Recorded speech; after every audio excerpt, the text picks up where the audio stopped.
you there? I hear a beverage. Hello? What are we drinking? Mary?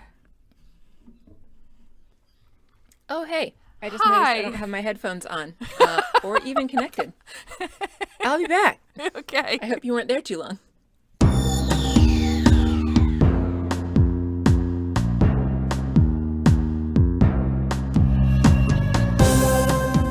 Welcome to Stargatezing, a Stargate gazing podcast. I'm your host, Kathy. And I'm your other host, Mary. And each week we discuss an episode of Stargate beginning with Stargate SG-1. So, hello. Hello. How are you today? I'm doing okay. My hair has gotten to a length where it's starting to get caught under my armpits or into my armpits. Annoying. So it might be time to think about getting a haircut. I was trying to see how long I could go, but I think it might be time. That's fair. My hair used to be that long, but it was a really long time ago, and I remember that being annoying. Yeah, I haven't had it this long in a long time because I usually cut it about every 8 months or something and just chop the hell out of it, off of it. Looks so nice, yeah. But yeah, it can be annoying. Even if it looks nice, if it's too annoying, then that makes it not worthwhile. We'll see, though, because I think I'm going to try cutting it myself again, and getting my act together to do that will probably still take a while. But my hair is way too thick and curly and frizzy for me to be able to manage that. And also I have an undercut at the moment, which, I used to actually, before when I had a more extreme undercut than I currently have, I used to shave it myself at least, but now it's a more subtle one, like lower down, and I feel like I can't really do that. I'll make Jeff shave it for me. I trust him, kind of. But I will not cut my own hair. I did do a COVID lockdown haircut just because it was all the same length and it was driving me insane. So I cut some angles in it, and my hairdresser, when I finally got a haircut again, was like, "Oh, these aren't too bad." I was like, "Oh, sweet, nice, very nice." Yeah, I'm not gonna do it again. I don't have a specific person who will see it, so I don't care. Well, I didn't really either, because our hairdresser, I'm sure everyone really cares about our hairdressers. I care a lot. Haircutting habits or hairstyles, but our hairdresser that we did have retired, and so the person I was seeing was new, but she said that it didn't look as bad as I thought that it would. Nice. Yeah. Very nice. Yeah. Also, for anyone out there who wants to try, YouTube tutorials are quite wonderful at helping you figure out how to cut your own hair. Oh, nice. Yeah. YouTube tutorials are great. They for are. All kinds of stuff. They're amazing. I use them to learn new Irish fiddle music. Nice.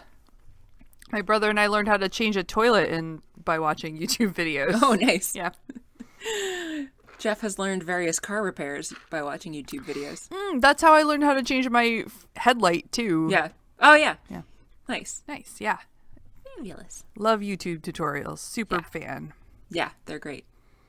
They are great. If you search hard enough, you might actually even find some of my A&P pre-recorded videos on there, although I think I've actually taken them down. They're still there, but I think that I've made them by invite only. Gotcha. So you probably won't find them after all. No, I was going to go stalk you. I know. Everybody wanted to try to find them because they're fascinating. I am leaving for my road trip tomorrow. Yay! I'm also drinking beer in the microphone, so hopefully that wasn't too loud. But yeah, I'm leaving for my road trip tomorrow, and I'm very excited, but also stressed at the same time because I've still got a bunch of stuff I need to do. But it is mostly done now. I've got most of my packing done. Excellent. And I finished watching today's episode, which was the other major thing on my to-do list. So yes. Well so done. I should be all set. And I will be listening to all kinds of podcasts, and then I will be looking at archaeological sites and doing a live meetup for a different podcast, and then I'll be back before this even airs. Awesome. Yeah, so but nice, I'm excited. Quick trip. Yeah. To parts quick road unknown. Trip. Less quick, because it's Connecticut to Nashville, so not so quick, but... I guess the parts are not so unknown. Also not so unknown. I'll be making unknown stops along the way. I'll be making stops along the way in parts unknown to me. Anyway, Excellent. There we go. Yes. Yeah. Yeah, so that's my day. Excited and yet also stressed. Mix of feelings. Yeah. Speaking of which, I had a mix of feelings about this episode. Oh, good. Also. So what episode are we actually talking about today, Kathy? Please remind us. We are talking about Stargate SG-1, Season 2, Episode 11, The Tok'ra, Part 1. Yeah. Yes. Yeah. All right. Start off the episode with a recap of the entire Jolinar storyline. Basically, Sam got a Goa'uld. It was a good Goa'uld, but then it died, and she lived. The end. Recap number 2 is of meeting Sam's dad and his disapproval of her work and him being a big jerkface. And the fact that he has cancer then, which was sad. And then he leaves Sam alone angrily because Sam doesn't want to follow his career goals for her. The end. Then we finally get to new stuff. We have a hazy scene of people running around in a hall screaming. Someone comes up and looks directly into the camera, so we're supposed to be seeing this like from the point of view of a specific person. The person that is looking in the camera says we need to get to the Shapa Eye and calls the camera Jolinar in resting Goa'uld voice. Then in the gate room of this unknown planet, a hand dials the gate and the gate opens. The person goes to go through the gate and looks into a mirror, and we see Sam's reflection staring back at us wearing a pretty pink scarf type of getup. Flash to the infirmary, and Sam is hooked up to a whole bunch of wires. She sits up suddenly and says she thinks she might have found something. Then credits. What could it be? I can't imagine. We'll never know. Yeah. The team is gathered with Hammond in the conference room. Yep. I think I had a note about how the scene started. I like the it was a cool transition. Yeah, so like you saw them blurred through the glass, and then it comes into focus on Jack, who's really close to the glass, pouring himself some water. Yeah, like that glass star chart that they have. I thought it was cool, but I feel like it was a fake out because there were some extremely jarring scene changes in this where I was like, did it cut out? What's going on? Yeah, same here. I noticed that too. And I'm sure that they were meant to be commercial breaks, but I agree. Same happened to me. I was like, wait, what did I do? Did I miss something? Did I hit something on the remote by accident?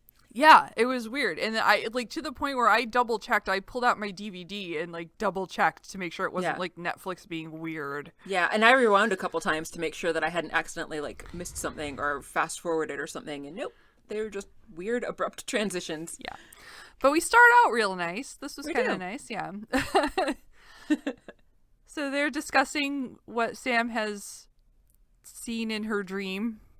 And Jack's like, you don't think it was just a dream? And Sam says it was real and she can tell. Jack is skeptical. Teal'c jumps in. I mean, to be fair, her answer to that is, I just know. So yeah. You can't really blame him. It's true. Teal'c jumps in to support Sam basically by saying that their minds may have intermingled and portions of Jolinar remain in Captain Carter's head. Or mind. Somewhere in there, rattling around.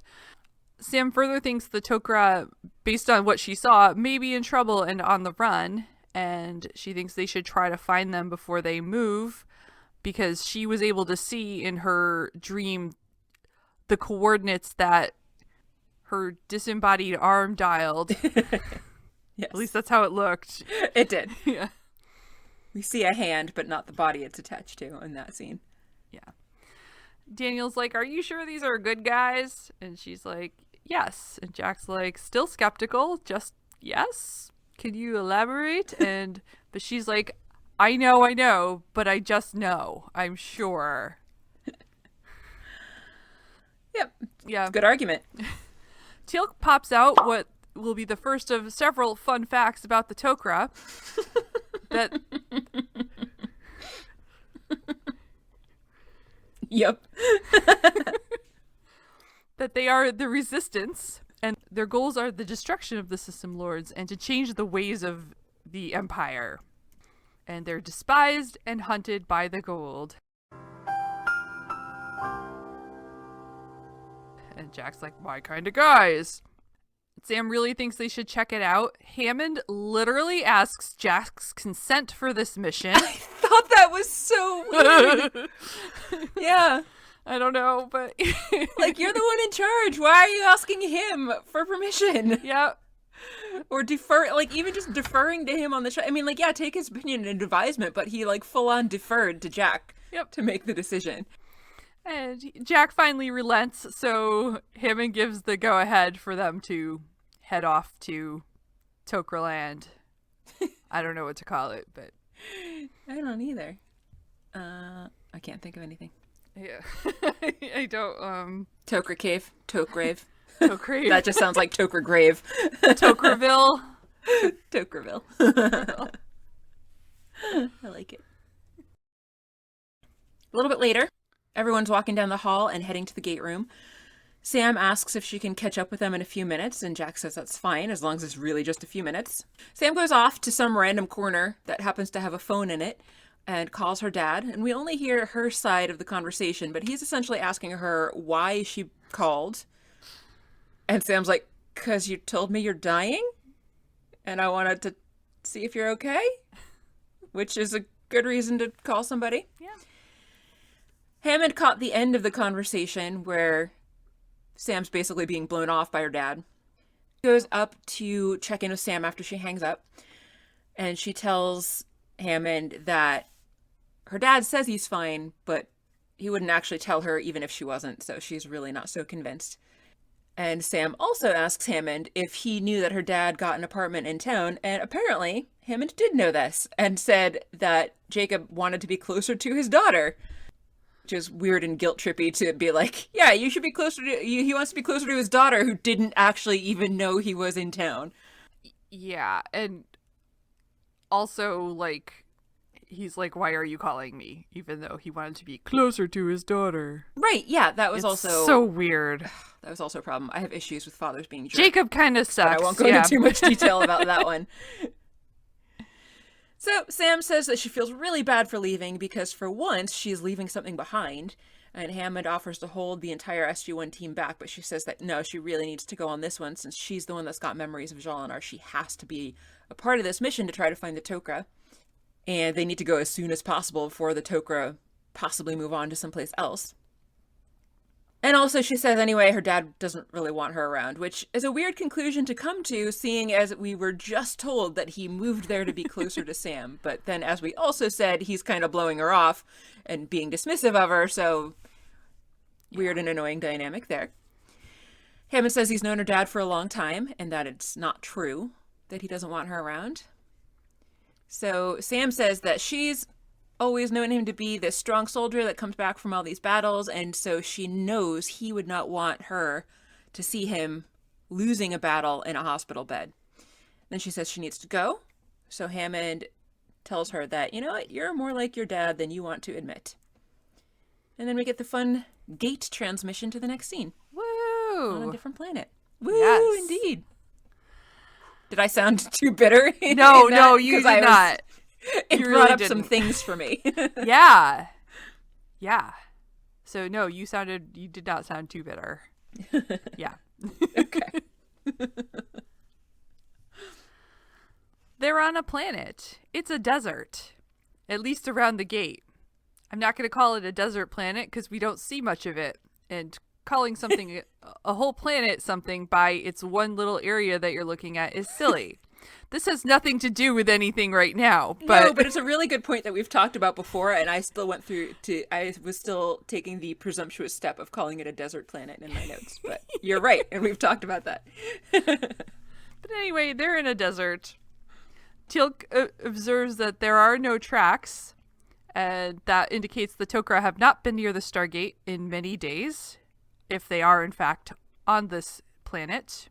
And then we get another fun fact about the Tok'ra, that they are sneaky.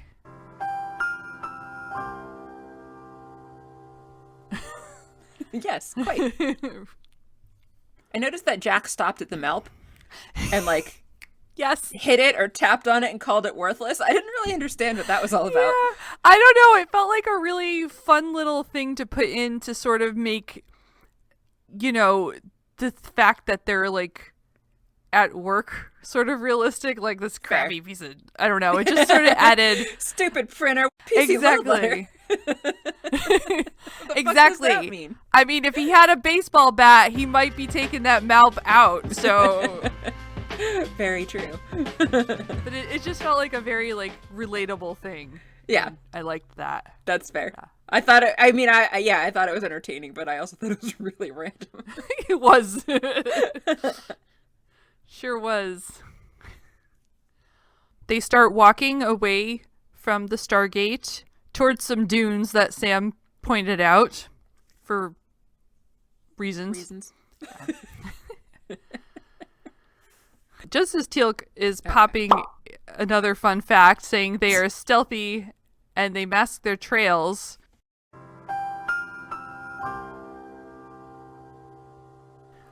a bunch of people jump out of the sand and surround the team with weapons drawn. Surprise! But Jack's got weapons too, which he's now aiming at them. Kathy, did you notice how they were dressed here? Because I found it to be very distracting. They're tan like carpet head hats. I don't know what they were made of. Yeah, but even more distracting than that was the fact that like none of them were wearing pants. I didn't come to fight, I came to dance, cause out in space we don't need pants. Yeah, that's right, don't be mad at me, my pants flew off cause there's no gravity. Like, they all had kind of longish shirts Oh. on that ended like just below the crotch and knee-high boots, and actually one of them had pants on. Nobody else had anything between the knee-high boots and the shirt that ended around the crotch. I totally thought they had pink leggings on, actually, but Did they? No, I don't know. think they did. Okay, that's It looked like okay. at least to me, it looked like they did not have any pants on. I'm gonna go And with there's that. only one guy that remembered his pants that morning.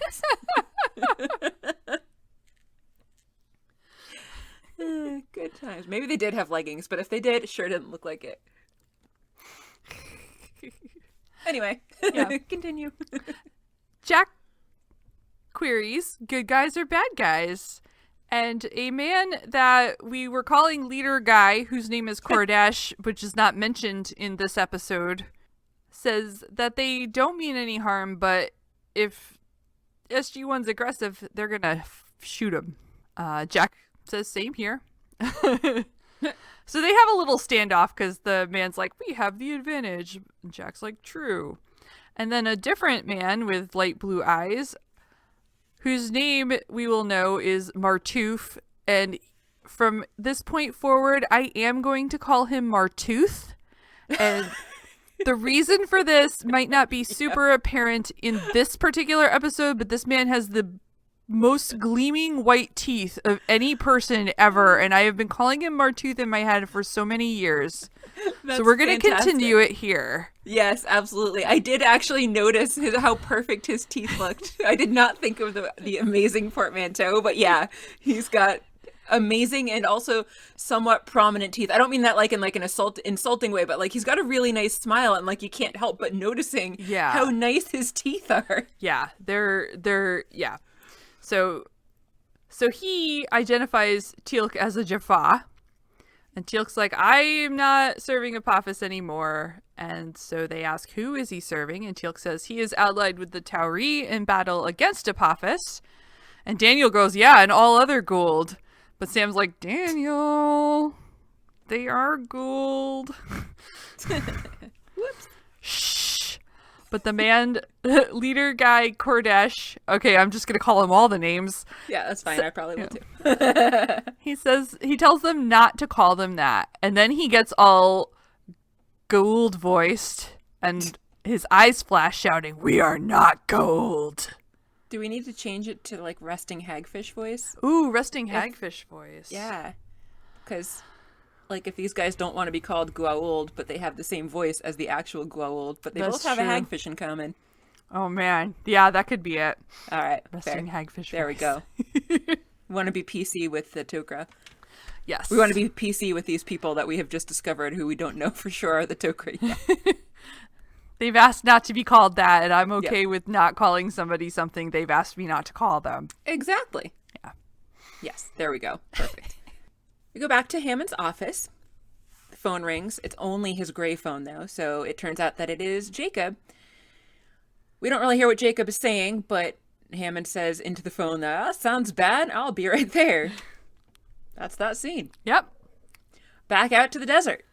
Everyone is still kind of just hanging around with SG-1 at weapon point. And Jack says, all right, we're just loitering right now. Sam calls the guy, the tooth guy, Martooth, by his name, except that she actually says Martooth. We all know his real name. Martooth says, I don't know this person. He's kind of confused about how Sam knows his name. But she says, I'm right, aren't I? She tells everybody that she knew Jolinar of Malkshire. And they ask where Jolinar is, but she says that Jolinar died saving her. So Martooth says, well, if we are the Tok'ra, then what? And Teal'c says that it would be great if they could maybe form an alliance.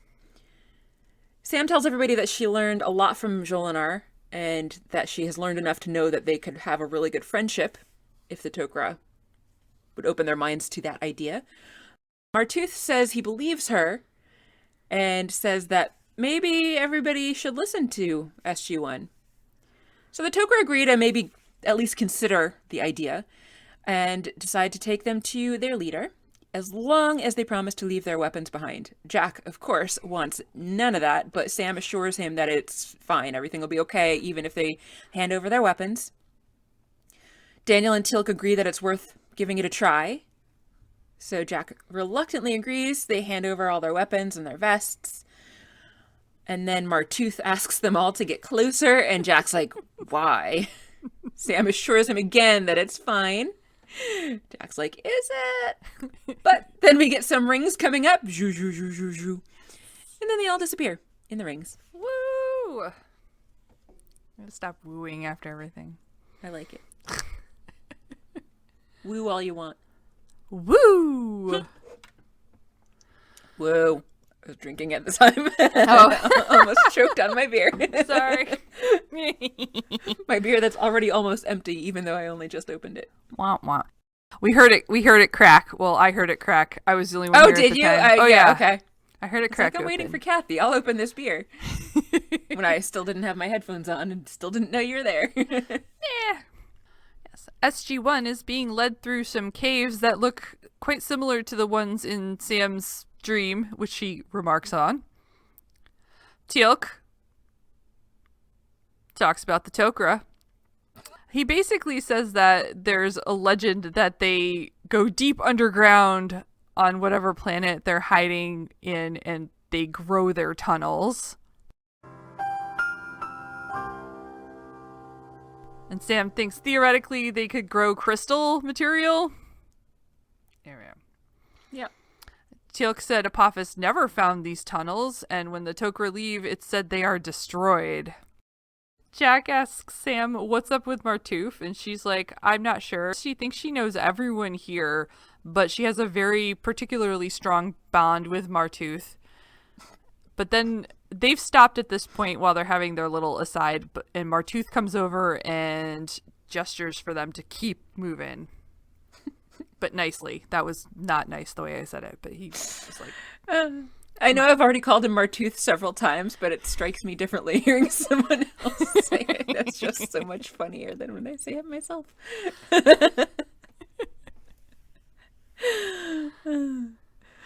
I've never Googled. I can't be the only one who has called him Martooth before, but... I don't know. I'd be very disappointed if I was, because Fair. It's, yeah. Anyway. It's great. It's perfect. It's really perfect. The next scene is in a hospital. Jacob is in bed and Hammond comes in. Jacob seems kind of surprised to see Hammond, even though he called Hammond and Hammond told him he'd be right there.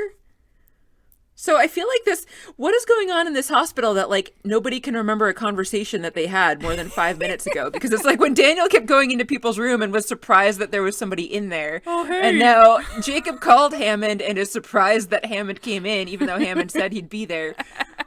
What kind of good drugs are they giving these people? Including Daniel, who wasn't even a patient at the time. Something in the air. Apparently. So anyway, Hammond asks him if he's okay and says that he didn't think that Jacob's cancer was that bad And Jacob said that he hadn't thought it was all that bad either because they had cleaned out a bunch of cancer from his lymph nodes apparently, but there was a cluster of cells that managed to survive that. And so now the cancer has spread to his liver. Hammond says he's going to call Sam back from the mission that she's on, but Jacob is going to have none of that. Jacob says that he has always been really strong and has always come back from all the various battles he's been on and doesn't want Sam to see him losing a battle in a hospital bed, which, of course, Hammond tells him that's exactly what Sam said you were going to say. But Jacob continues on that he has a feeling that she's on an important mission and really doesn't want that to be interrupted for her. Hammond agrees that that is, in fact, the case. Jacob said, well, then you should really leave her there, but at least tell me what she's really doing, since he still isn't buying her cover story. Hammond refuses since it's classified, and Jacob tries to argue, I'm dying, who am I going to tell anyway, God? But Hammond says, sorry, still can't. We're still walking through tunnels on Tok'ra land. So much walking through tunnels. So much. And we finally do get to a room, though, and Kordesh says, in resting hagfish voice, let me introduce Grand Council Garshaw of Belot, or something like that. And a woman comes forward in a very shiny purple dress. Yeah, it was pretty. I enjoyed it. I like shiny things and purple and dresses. Yep. Yeah. All of that. Yes. Agree. Teal'c seems a little, I want to say almost starstruck. Yeah. I actually wrote that he looked really awestruck and fanboyish. Yeah. And he It was cute. Yeah. Fun facts that she is the most hunted hagfish of all time. And Garshaw says we prefer not to be called Gauld, or however she says it. She also said it in a different way that I don't think we've heard before. Yeah. I noticed that as well. Garshaw asks if they were the ones who rid the galaxy of Ra, and Jack's like, that's us. We're those. It me. I'm that. And she says that makes them Tok'ra in a sense, and Daniel's like, of course! Tok'ra! Tok against Ra! You'd think for somebody who was supposedly speaking that as his primary language for a couple of years, he would have caught on to that sooner. You would think so. But, Daniel. Oh, Daniel. Yep.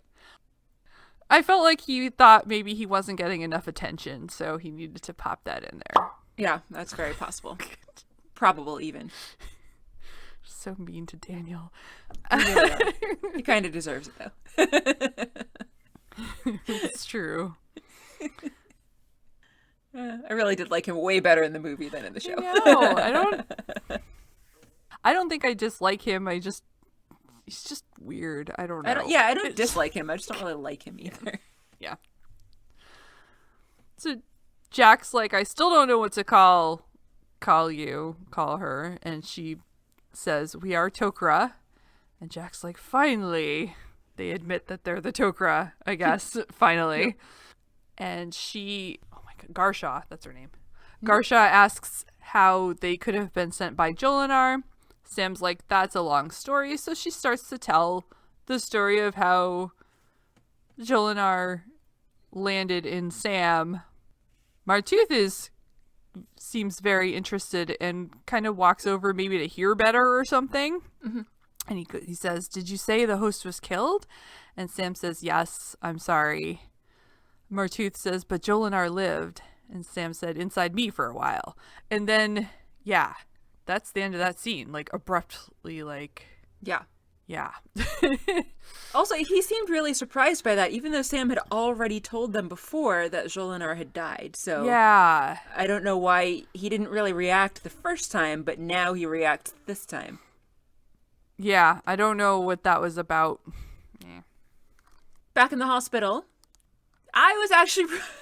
I wasn't happy that Jacob needed to be defibrillated, but I was very happy that they specified that he was in VTAC, which is actually a shockable rhythm because most TV shows show somebody like completely flatlining when they're shocking them, and that is not a shockable rhythm. So I was excited.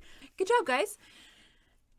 They establish a heart rate, so the shocking does work, and Hammond asks about how long Jacob really has left, and the doctor says it's hard to say in cases like this. It's pretty advanced, so it could be anywhere from 5 minutes, it could be 5 days, you really can't say, but that any family that Jacob has should get there ASAP because it could be any time now. Back in the cave, Garshaw asks Sam, so am I to understand that Jolinar did not have your consent to act as a host? And Sam says, that's right, but it was an emergency to escape an assassin. Cordish says, if you were an involuntary host, well then how do we know that you didn't kill Jolinar yourself? Sam's like, because I didn't. Trust me. Great argument. Yep. That's been her argument this entire episode. Yeah, it has. But he also has a good point in asking, why? Valid point. Yes. Jack says that he's been asking himself why they should be trusting the Tok'ra, since, after all, they are actually Goa'uld. Daniel tries to step in, but Jack silences him and asks, are we prisoners and are you Goa'uld?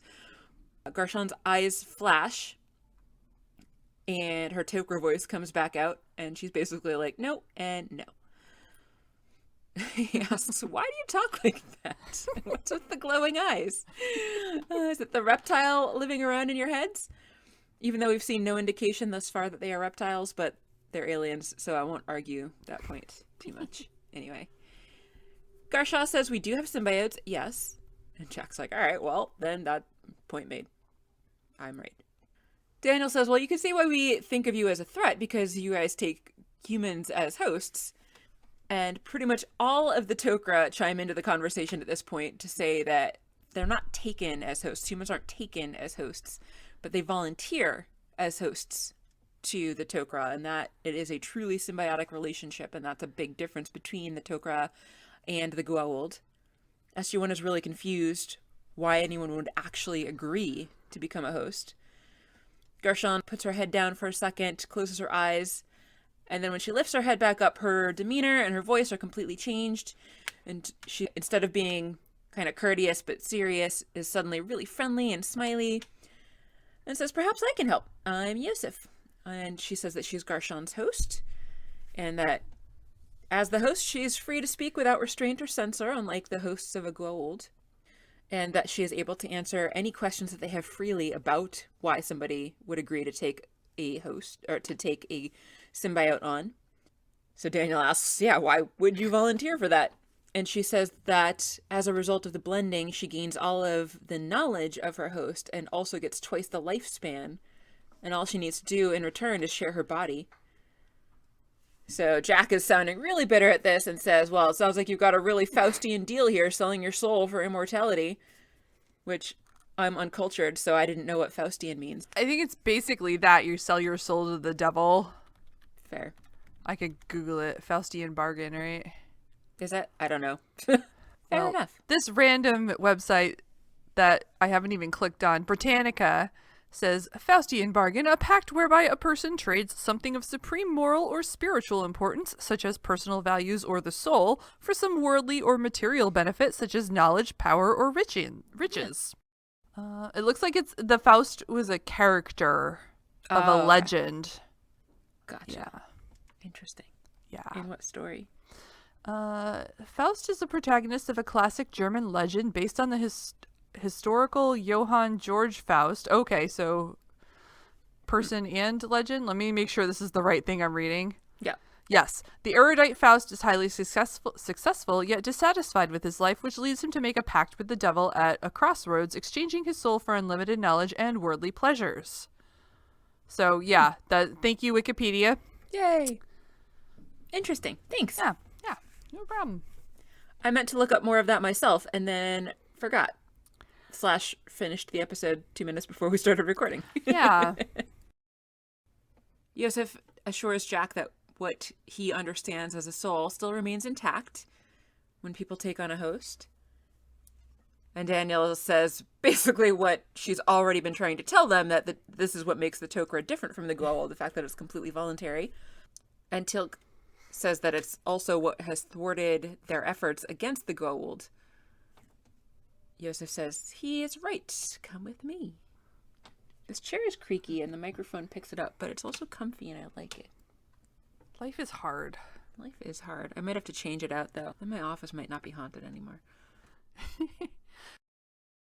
Garsha leads them down another tunnel to a different room where there's an elderly woman lying on a slab. I guess it's a bed. I'm not really sure, but hopefully it's more comfortable than just a stone slab, but we've only seen stone slabs, so maybe not. Who knows? They introduced this woman as Selmak, and the host's name is Sarush. Martouf calls her the oldest and wisest and an important leader. Yep. He says she's ill and is going to die soon. And Daniel's like, but I thought that Goa'uld lived a lot longer. And Garsha says, the Tok'ra don't. And Sam's like, oh, because you don't use a sarcophagus. Martouf believes it drains the good from their hearts. Or they believe that. And Daniel's like, can confirm. Yep, sure can. Yeah. So the reason that they can't actually make much headway against the System Lords is because of this reason, because they don't force people to become hosts. A lot of times the hagfish within the Tok'ra dies along with the host because they don't have a lot of volunteers, so they're not able to grow their numbers. Would you volunteer, Kathy? Probably not. Probably not. Although living a longer life might be interesting, especially if you could do it not in this time and day and place. And you get like ages and ages of memories and wisdom. It's true. But then do you have to spend your life fighting against other people? Oh, yeah, that's a good point, too. Also, what if you really don't like your symbiote? Like, it's great if you actually like your symbiote, but what if you hate them? Like, what if they're just the most annoying symbiote in the world? That would be terrible. Or you don't get along for whatever reason, then that would suck. Can you, like, you know, if your host is on its way out, but you find another potential host, can you, like, interview them, maybe take them out for dinner and drinks a few times, really get to know them before you move in together? Yeah, that'd be nice. Yeah. I don't know. Right? Yeah. And by move in together, of course, we mean move into their brain. Yes. It's important. You don't want to jump into these things too quickly. No, you don't. There's no going back from that one. Truth. Apparently, though, that unless you're Sam, I guess. But yeah, but it didn't end well for the symbiote in that case. No. So Garsha says that Selmak is about to die because they don't have another host, and Martouf is like, unless you guys want to volunteer, and the team is shocked by this suggestion and decline the offer. Sam is particularly disturbed and actually turns and leaves because she needs a moment, and then Martouf and the team follow. Yeah. She actually says, sorry, I've already been through that. Yeah. And looks pretty spooked. Yeah. In some other room, Sam has found a little water trough and is rinsing her face. Martouf comes up to her and puts a hand on her shoulder, and she startles. He apologizes, but she says that he really shouldn't sneak up on people like that, even though he really didn't sneak up. She was just kind of off in her own little world there, with good reason, I think. Yeah. All the others come in, and Garshan/Yosef apologizes for spooking them with the suggestion that they become hosts. And Jack says that's fine as long as they take no for an answer. Martouf reminds them that they never take a host by force because that is not the Tok'ra way. But Jack, of course, then reminds them about what happened with Sam. But Sam again mentions that Jolinar had planned to leave her as soon as he was able to find another host, and that just hadn't happened yet. Yosef, formerly known as Garshan, sometimes known as Garshan, says, if you didn't want to become host, then why bother to seek us out? And Daniel says, well, we wanted to form an alliance with you. And she's like, well, if this idea disgusts you, though, then why bother to pursue it? Apparently, they didn't mean become hosts by form an alliance. So Yosef is like, well, what other kind of alliance would really be useful to us aside from that? I think she became Garshan at that point. I don't know. Garshan slash Yosef, right who before keeps that. switching back and Yeah, forth. anyway, yeah, it's really confusing. I tried to keep it straight in my notes, and I think I messed it up. Yeah, At some point, she switches back and forth in this episode. She does, yeah. in this scene. Yes, yeah. So SG-1 alternates suggestions of friendship and information sharing and engaging in battle together. And Garshan or Yosef or whoever she is at this point is a little bit skeptical that they could possibly be advanced enough to be of any help. But Teal'c says, no, it's true. They destroyed 2 motherships. And then suddenly this is for sure Garshan and Garsha and is enraged because apparently they had many operatives on those ships that were killed. But Sam lets her know that they were just trying to defend their own planet. And then all of a sudden Yosef is back and says, oh, that makes sense. We didn't know that, so maybe you can be helpful because that's information that we didn't have. So she says that she and her symbiote are going to go and try to talk to the council and see what happens. Jack again asks if they're prisoners, and she kind of dances around that question, but says that until they figure out what the situation is and what level of information they can share with SG-1, then they're just going to have to remain there for the time being. Martooth suggests a walk on the surface because there are things to discuss. And Jack's like, yeah, let's go. But then Martooth clarifies, nope, not you. Just talking to Sam. So Jack's pretty pissed off at this suggestion, but Sam is insistent that she really thinks she needs to go and talk with Martooth. So they head off on their own, and Jack says, all right, but have her back by 11.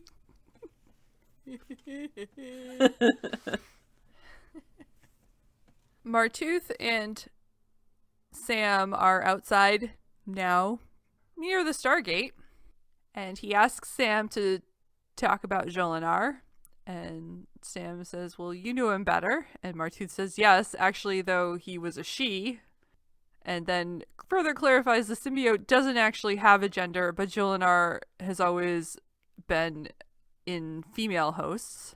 You would think she would have figured that out by now.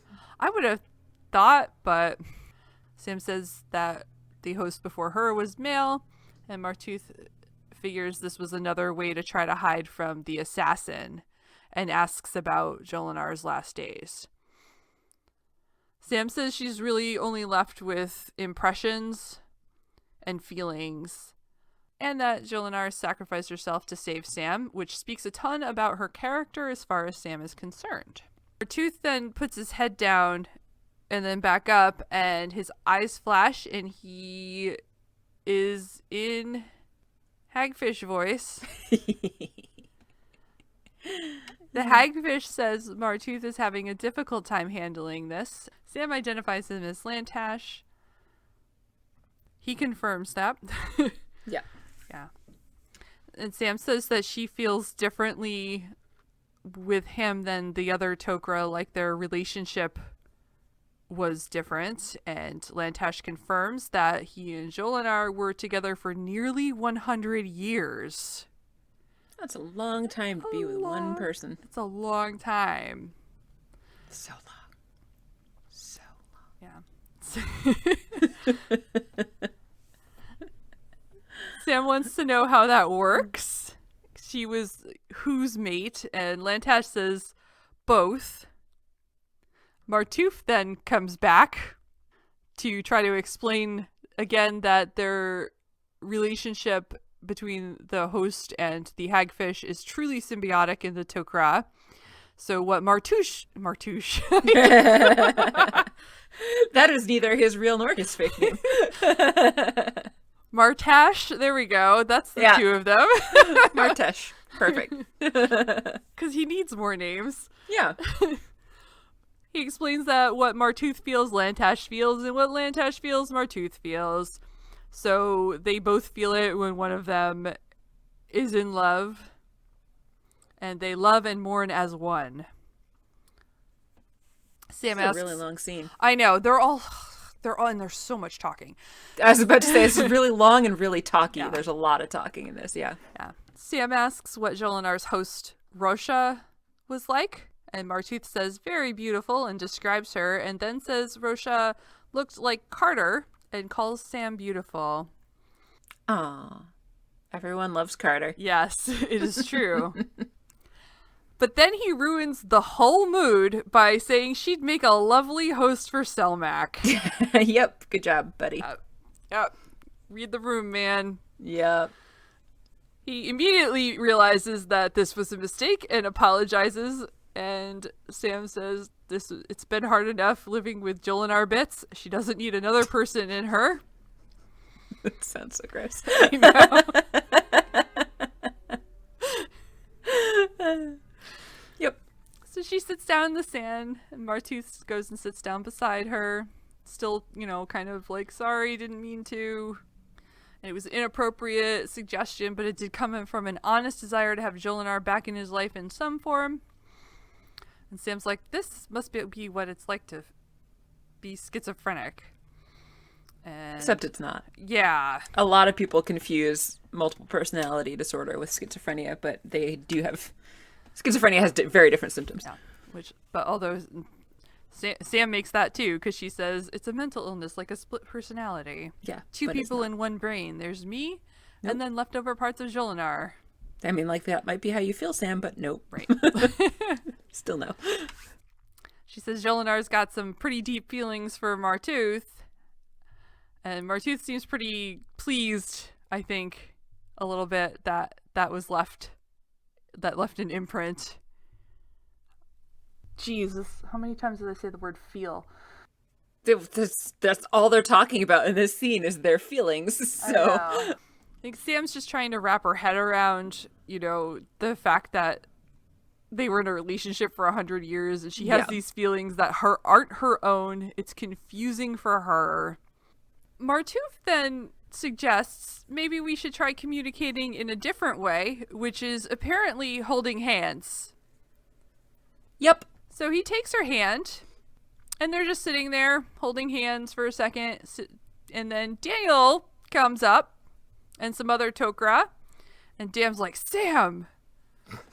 He's such a cockblock all the time. Yeah. He walked in on her with, what was his name? The guy from that really advanced one that she gave Schrodinger to. Oh, Nareem. Nareem, yeah. He walked in on her and Nareem, and now he's walking in on her and Martooth. You're right. I didn't even think about that. And just ruining the mood both times. He also sounded kind of judgy when he's like learning a lot about Jolinar. I know, right? Like, yeah, who are you to judge, Daniel? Go away. Like, well, actually, yes, I am. Daniel lets her know that the council is going to meet with them, and they thought she might want to be there, so they all get up and head back to the tunnels. Yep. Woo! Long scene. So nice. long. Good job. Thanks. You're welcome. Back down in the Crystal Caves, the Tok'ra and SG-1 are all walking down a hall. There's so much walking down. There's lots of talking and lots of walking down halls in this episode. Teal'c asks if the rumors that they grow crystals from caves are true, and apparently they are. Kordesh, who is behind the rest of the group, quietly splits off, and Jack notices this and hangs back a little bit too, looking a little bit cagey, and then he follows Kordesh. Kordesh goes into a different room that looks quite a bit different from what we've seen before. It's just a small room, but there's like a gold table, kind of shrine thing with like some jewels and stuff on it. He opens a box that looks like a gold jewelry box, and it has a gold orb in it. But then he spots Jack standing there, and in his resting hagfish voice asks if he can help. Jack tells him he's just looking around. And Kordesh tells him that this isn't where the council chambers are. These are my private chambers, but let me know if you have any questions. Jack points out, well, not very private, but Kordesh tells him that they don't have any secrets from each other, so they don't have any doors to their private chambers. And then asks Jack if he needs any help finding the group. Jack says, no, thanks, and leaves. Back out in the hall, SG-1 and Garshaw are still talking about how caves are built. They're really fascinated by how these caves are built. Yep. They actually pass one that's in the middle of growing, and we see a view down it where there's like a big glowy light moving off into the distance and leaving a crystal hallway behind it. They finally make it to the council chamber, and they're still talking about the crystals and how the halls are built. And the fact that they apparently harness the natural properties of the crystals, but then enhance them to make the crystals grow faster. So finally, we get a change when the council comes in. Everybody is introduced, and the council, similar to Garshaw/Joseph, has really colorful robes compared to all the guards and people like Martouf and Cordesh, who are still in the tan, pantsless outfits. But these people are all in either colorful robes or dresses, so still nobody is really wearing pants, which is fine. I don't like pants either. Pants are overrated. Right? Yes. Yeah. It's just a thing I noticed that no one likes pants. No judgment, just noticed.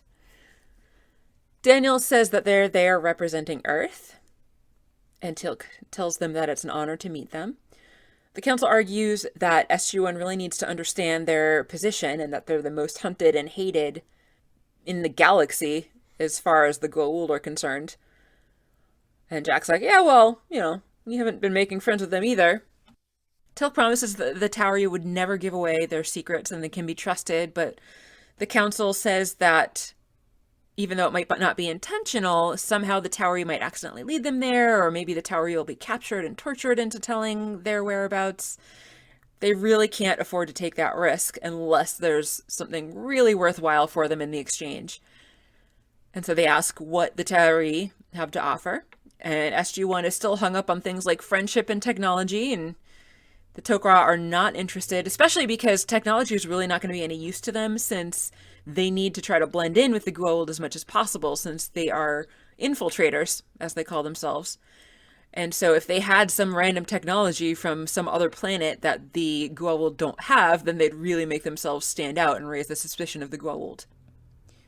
Suddenly Martouf comes up and speaks urgently with Garshaw, and it turns out that the gate has just activated, and SG-3 is brought in, and the Tok'ra are pretty pissed and want to know what SG-1 is up to.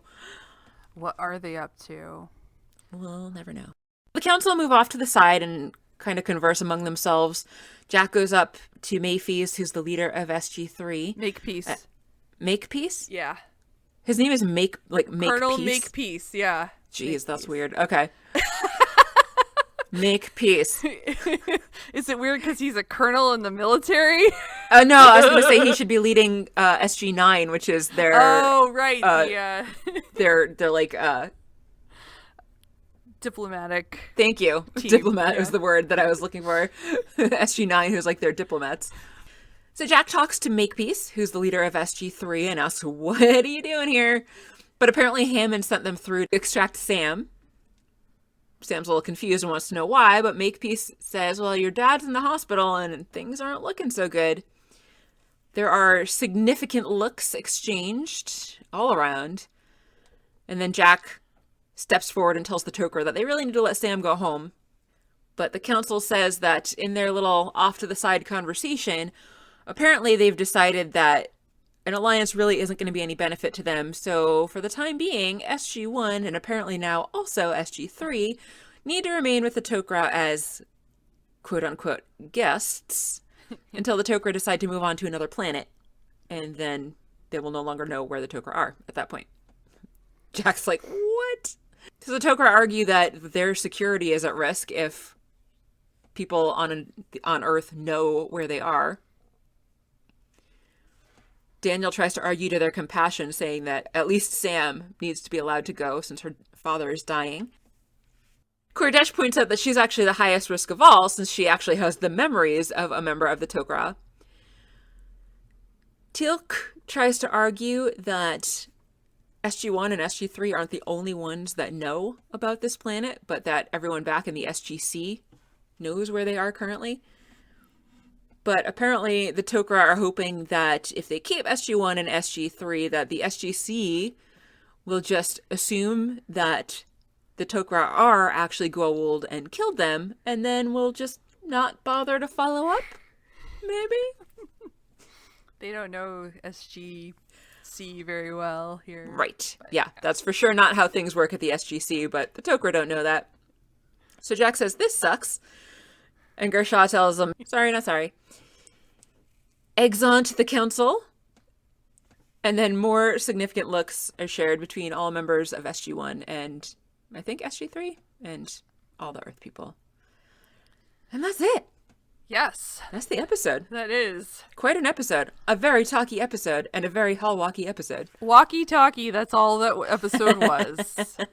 Yes. And lots of silvery crystal things. Lots of fawning over the crystals. Yes. Yep.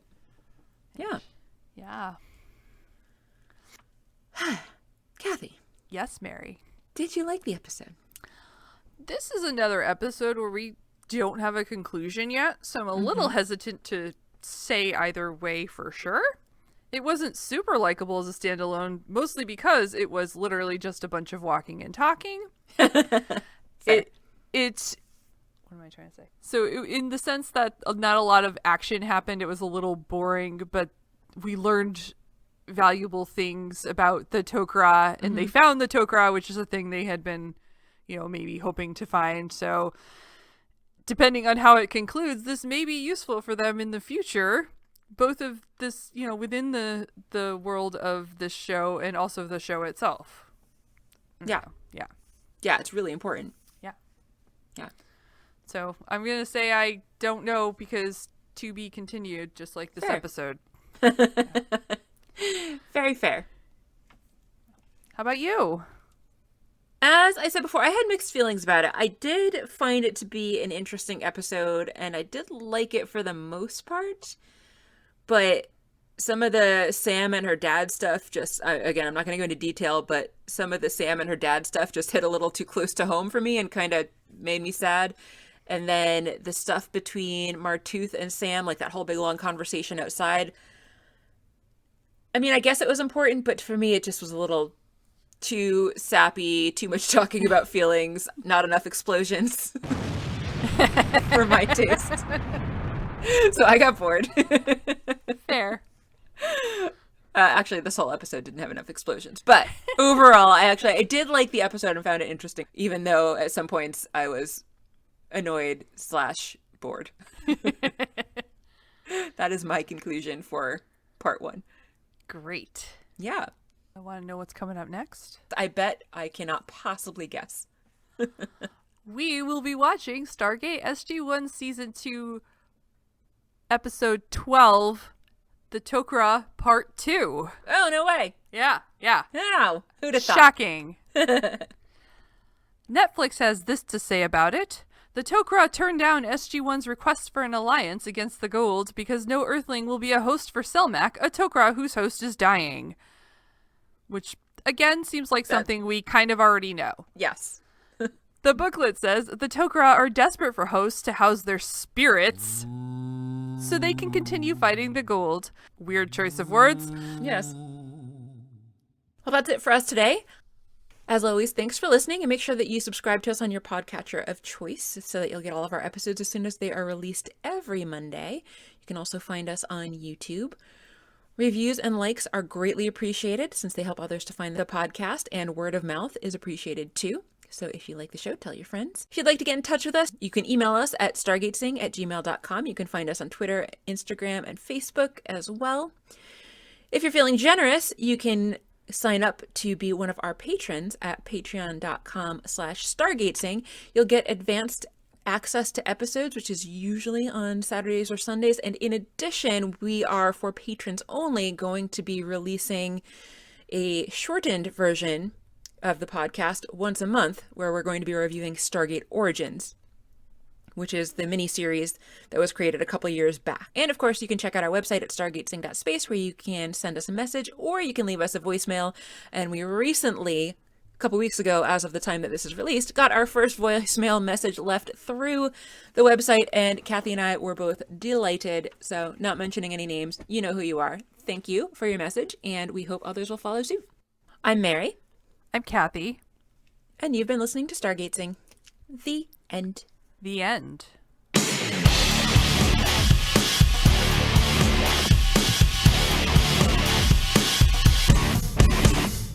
my microphone out of my face. Ooh, Okay. It just fell off the table. Well, that is out of your face. It is. Well, the Unless arm you fell also off. fell. The microphone was still in my hand. But Oh. The microphone Oh. stand arm fell off the table. Boo. Boo arm. indeed. Boo. Very boo. Get back on there, but tighter.